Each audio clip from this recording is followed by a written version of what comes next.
Hi, it's Chester Tugwell at Blue Pecan Computer Training, and in this video we're going to look at how to update a pivot table when the source data changes. So I have my pivot table here and the source data is on this sheet, and what I'm going to do is add some new data at the bottom of the source data.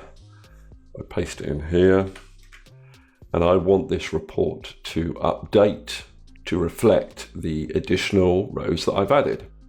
So to do this, what we can do is go up to the Analyze tab on our ribbon, go to Change Data Source, and then redefine the range of cells that you want to include as your data source. So at the moment, if you look at the marching ants, it goes down as far as row 45.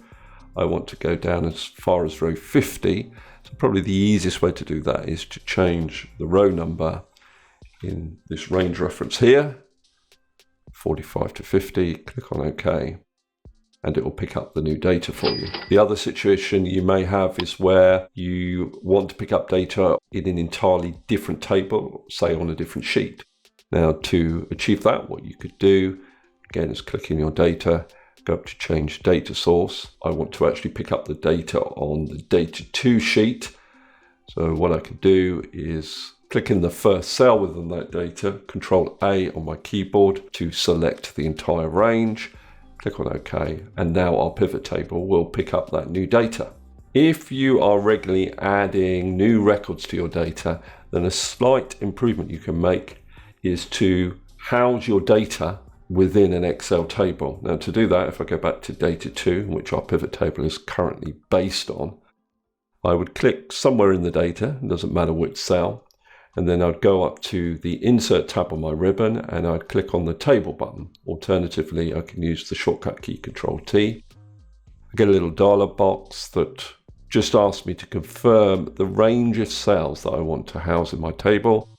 And I also have this option, my table as headers, mine does, so I'll keep that ticked. Click on OK. I'm now going to add some new data to the end of that table. I'll copy those. Go to the bottom of the table, paste the records in,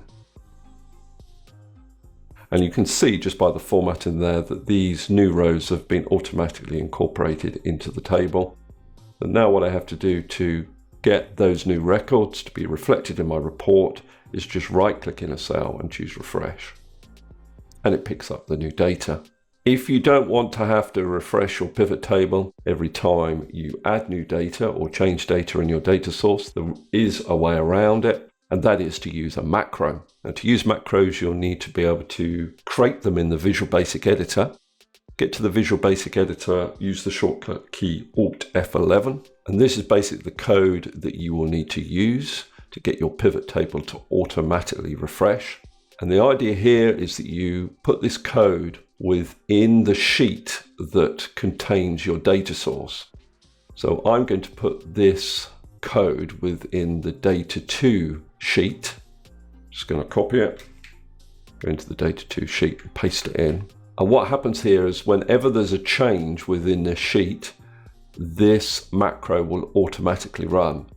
And what it's doing is it's refreshing the pivot table that I have in sheet 4. You can see there, I've got sheet 4, which from an end user's point of view has the name report, but from the VBA point of view, it's called sheet 4. So sheet 4 dot pivot tables. Now pivot table 3 is the name of my pivot table. You can see what a pivot table is called if you click into it. Go to the Analyze tab and look in the pivot table name. You can even change that name if you want to. Let's go back to the Visual Basic Editor. And then all I have to do is say I want to refresh the pivot cache. So that's the exact line of code you need.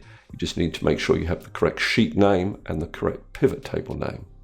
So now, for example, if I was to change one of the values in the Data 2 sheet, let's make a big change, for example, I'm going to change the revenue achieved on this line of code. So we're looking at bakeware products in the southern region. Let's change it to 1 million.